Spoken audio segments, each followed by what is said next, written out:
бұл қазақша кино шоу арнасы. арнаға қош келдіңіздер, пікір білдіріңіздер және мені қолдаңыздар. Біз бүгін тағы да бір фильмге тоқталамыз.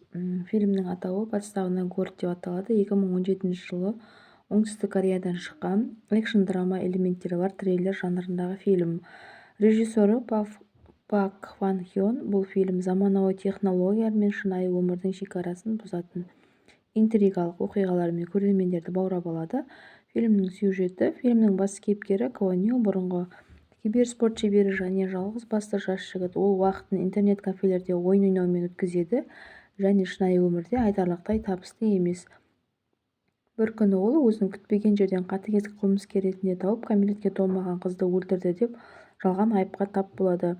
Квон Ю әділдікке қол жеткізу үшін түрмеге түсіп, өмірдің қиындығын сезінеді.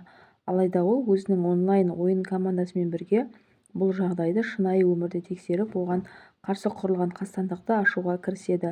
Оның достары технологияны терең меңгерген талантты геймерлер бұл қауіпті және ақылды жаумен күресте үлкен көмек береді.